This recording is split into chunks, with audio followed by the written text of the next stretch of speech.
this cold symptom that it's only a runny nose. And I think it's just because of the colder mornings and colder nights. But I hope it's good enough to still share with you this case today. If you're new around here and you want to know why I'm whispering, read the title and look up any words you don't understand. You're welcome to exit this video. It's gonna be whispered until the end. Now, I also wanted to mention that I have a new case requested on Patreon, and it will be shared this weekend. So if you are part of the Patreon family, please check your notifications and check out that video, because I know it has been requested by one of you. Anyways, if you want to know more about Patreon, different tiers, I'll have a link down below. You can check it out. I'll also have a link to my podcast in case you want more traditional true crime cases, or at least the delivery of those. Today, we're gonna travel to rural farming community in Laurel, Delaware, or it's Laurel in Delaware. This is a small town, and where people say they feel very safe, very traditional. And I think after living for over 6 months in a not even small but tiny community, I think that the sense of security comes from knowing your neighbors. I know that I like to go to my local library to get some work done on the computer, but most of the time I can't do everything because every person that walks in sits 6 feet apart with their mask on, and we have 30 to 45-minute conversations, and the library is open just for a few hours, so it's I get it. You get that sense of security because you know people by their names, their last name, you know where they work. They're happy to share if they're hunters. They're happy to share anything, really. And so, I think it creates that false sense of security because you might know your neighbor, but you don't really know them. You know, I don't think we ever know people at that point to trust them 100%. However, it is easier to feel safe in a place where you know people than living in a place that you just don't even recognize the faces. And for the single mom, Kay Robinson, who was born and raised in this community of Laurel, she enjoyed this community, and she again was a single mom, and at the time she had a 12-year-old son, Nick. Nick father was one of those guys that was not really involved on in anything really since he was 4 years old.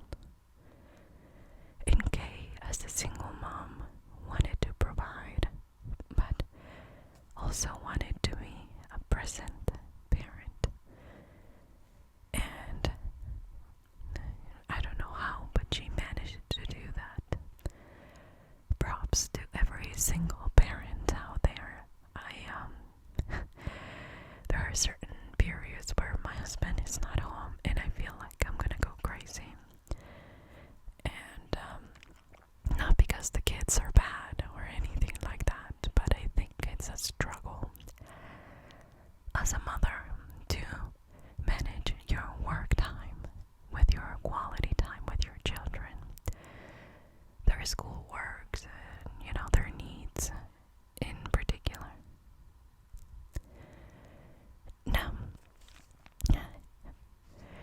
she was alone for a really long time, but at this time, when Nick was 12, she was in love with her boyfriend, who later on became her fiance, 36-year-old Andrew Simmons.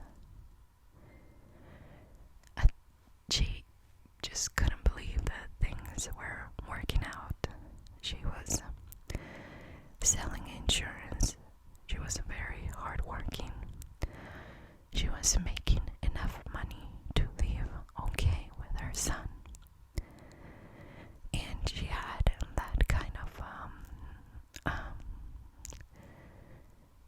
it was kind of at home consultation, I guess, because she would go to her clients' homes often, and she was, selling the insurance, explaining the benefits, if she could save them money. And apparently, in that small community, there was somebody watching her. And she didn't notice, really. I think it's very easy to not notice that unless you are a person who's on edge and thinking, what is this person doing, or where is this? I think it takes, maybe this guy was being subtle, but she did not notice until one night when she wakes up to some strange noises.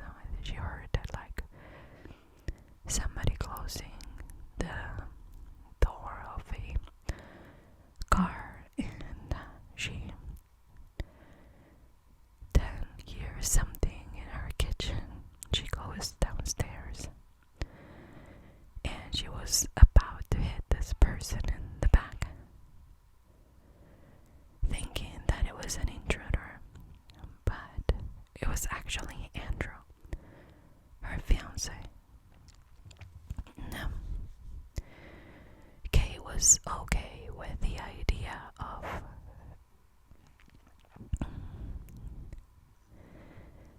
being alone. She was never scared of being alone. But this kind of kept her aware, I guess. You see, Andrew was a hunter, and there's a lot of new things I've been learning about hunters recently.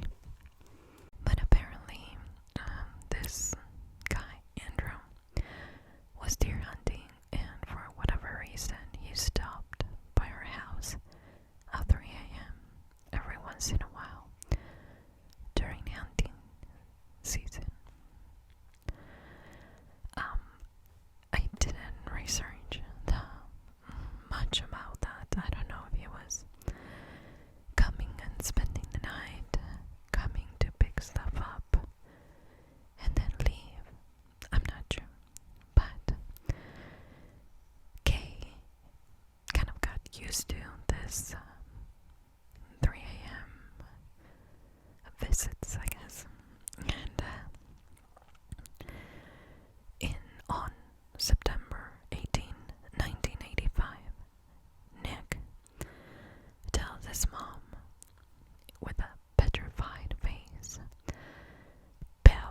you wouldn't believe, he tells his mom, "Mom, somebody is trying to get in through my window." The mom really didn't believe. She thought that maybe he was scared of something and making stuff up, so she reassured him that there was nothing to be afraid of, that every window and every door was locked, and if he was still scared, to go and sleep with her. So he went into his mom's room and they both went to bed. At 1 a.m., there was a knock on the door, and Kay was kind of annoyed at it, but this person continued to knock and knock and knock very loudly, kind of making her believe that maybe this was the police or something had happened. I don't think anybody expects a good anything out of a knock in the middle of the night. Either something terrible happened and they're coming to inform you, or something is happening and they require your help. In this case, after a while, she went to the front door, but instead of opening the door, she looks through the side window, or I don't know, there was something, I don't know if it was a window, but maybe something that she could see through, some kind of a glass, or it wasn't very specific how, but she looks outside and she sees this guy with a plaid shirt and looking very weird because it wasn't cold that night, and he was wearing kind of warmer weather clothes. And when she asked him what he needed, he said that he broke down and that he needed to make a phone call to get help to move his car. She, being a single mom and being, by herself for a very long time, she offers to call for help, but she doesn't open the door. This guy gives her a phone number, the name of the person she was calling, and his own name. And according to what he said, his name was Jack Wilson. So she calls this number, and they pick up the phone, very annoyed, and they're like, "I'm calling on behalf of Jack Wilson. He broke down the road in his car and he needs help." And the guy on the other end says, "Listen, there's no Chris here," which was the person that she was calling, supposedly. "I don't know any Jack Wilson, and I definitely have no idea who you're talking about." So she hung up the phone, and she knew something was up with this guy. So she tells him, nobody by the name of Chris was there. He's like, "You probably got the number wrong. Let me go in and make the call myself." Remember, this was 1985, so they didn't have cell phones back then to do that. But anyways, the guy gets mad at her, and he ended up leaving. And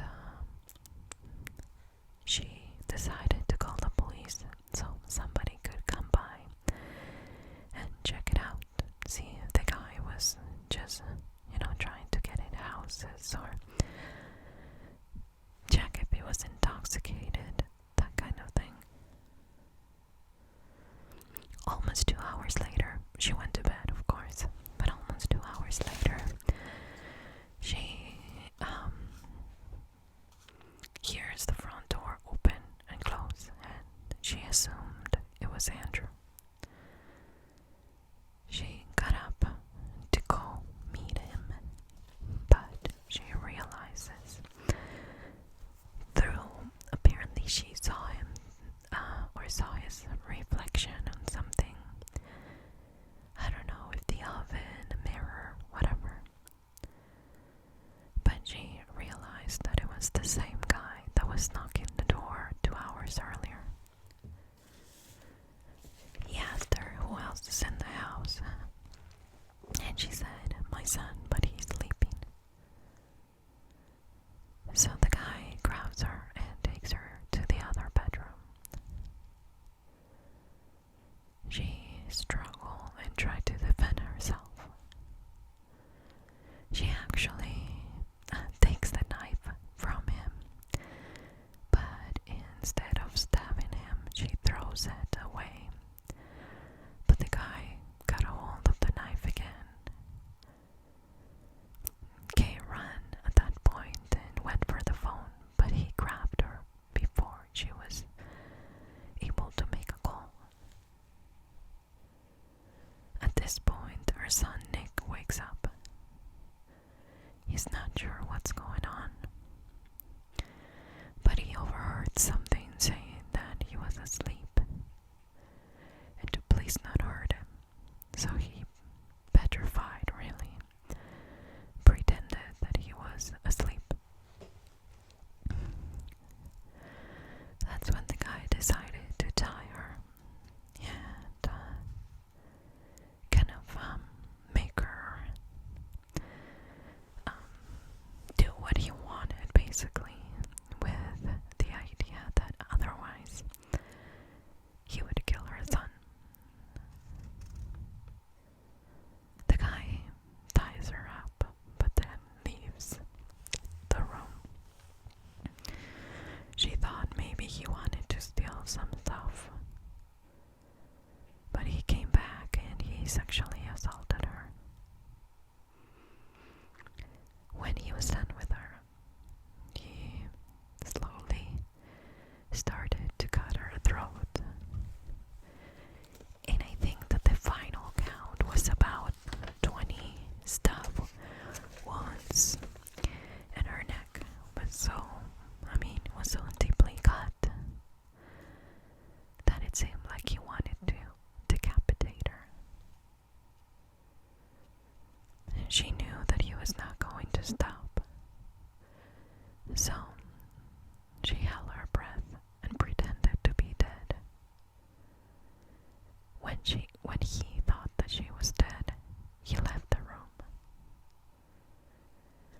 At this point, she was coming in and out of consciousness, but she wanted to check on her son. That's the only thing that mattered to her at that point. Her son was still petrified in bed, pretending to be asleep. So Kay is on the floor trying to get to her son, and he finally decides to go out of the room when he thought he was safe, and finds his mom struggling to stay alive. She tried to keep herself in her stomach because of the horrible cuts in her neck, but her back was worse, really, and he even drew a smiley face with her own blood. The son gets out of the house and knocks on a neighbor's door, who calls 911. They rush Kate to the hospital,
was doing there, he said that he was praying for Kay, that he felt bad for what happened to her. The guy was also had flyer with the suspect's face kind of in one of his windows of the car. But when the police realized that he looked like the guy in the sketch, they took him in for questioning.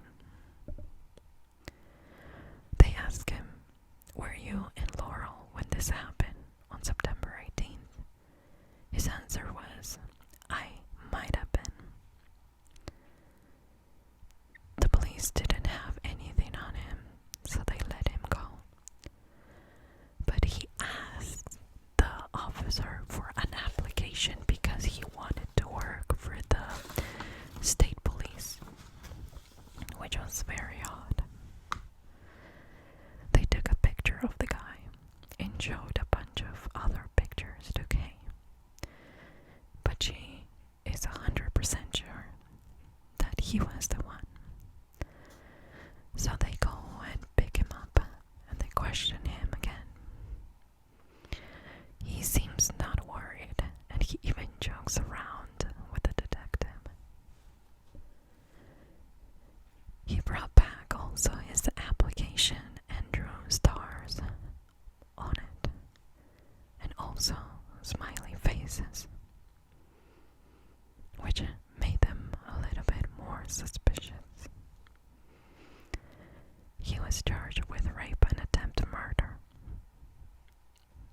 and everything pointed at him. Although I must say that there are two options here. The guy was mentally ill, or who does that? Who asks for a work application and draws stars and smiley faces instead of their information? I mean, but that means that he's innocent. No, not really, but smiley face, I thought it was kind of a stretch. He was in custody, and on January 3rd, the DNA test came back, and it wasn't Doug.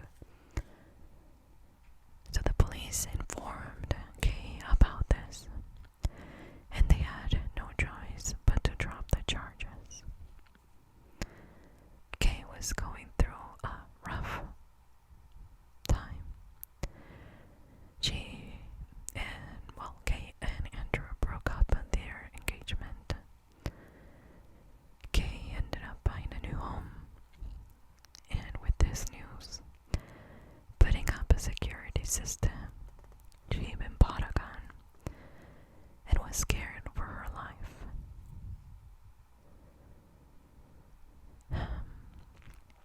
She was so terrified of this guy that she decided to actually get this guy's information, who now lived in Maryland, and she planned to go visit him and kill him.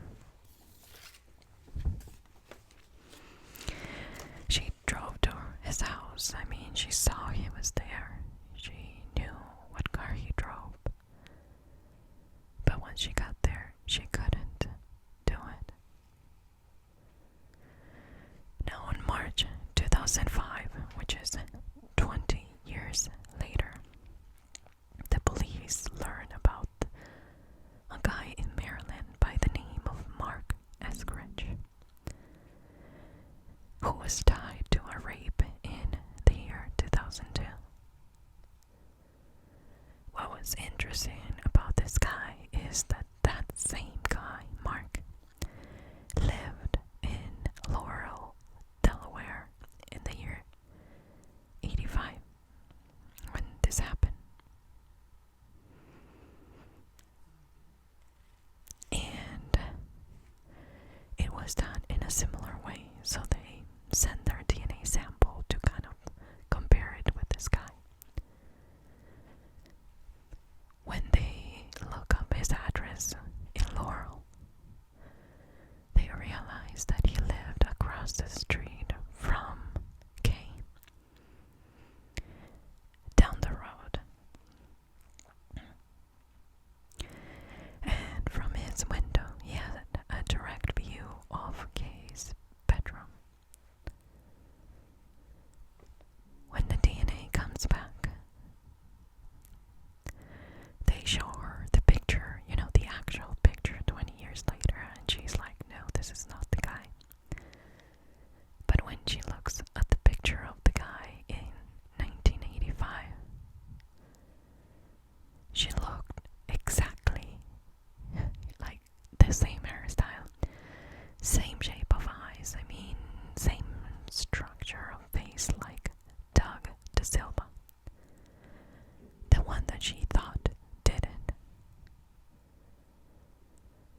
it was in fact her neighbor, Mark, who lived down the street.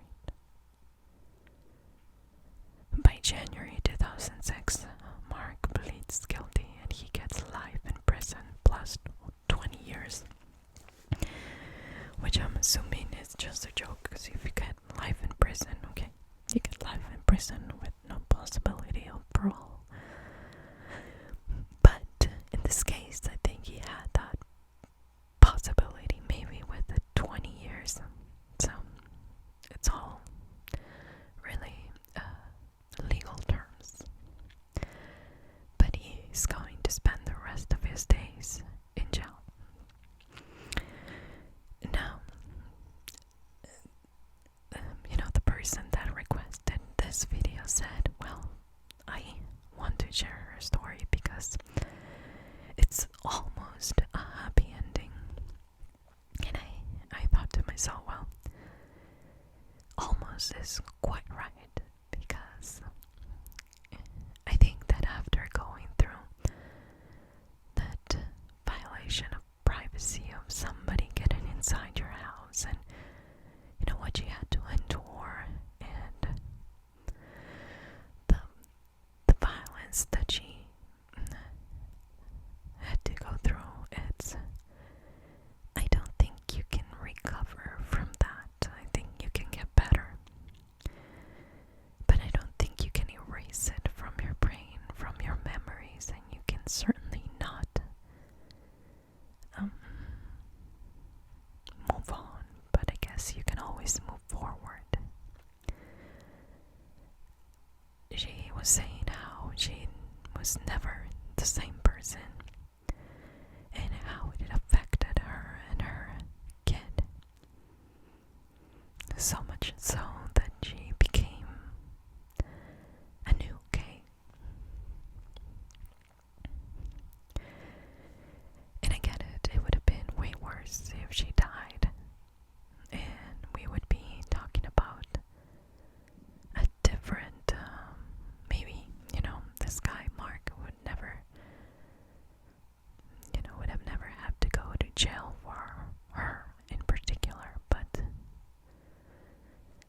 there are a lot of good things in this case, but a lot of other things that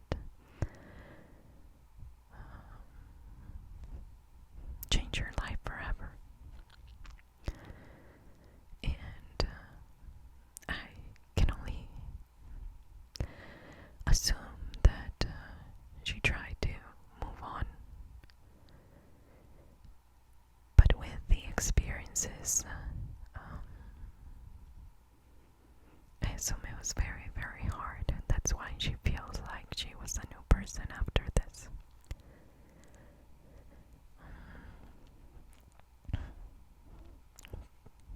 Let me know what you think about this case in particular, and if it was you, Andrea, who requested this video, and you want to share your thoughts. I know we've been messaging back and forth about this case, and I kind of get the idea of your thoughts on it, but it's just one of those cases that, the mind, I don't think we're quite there. I don't think we can heal our mind as easily as we can heal a broken bone or cut skin or being burned. I think that our minds and our souls, whatever you believe in, we're not quite there yet. We don't have a medicine that will make it go away. And I think a lot of people feel alone when they have to deal with things like this. I think a lot of people feel alone with, they're left to deal with mental illness.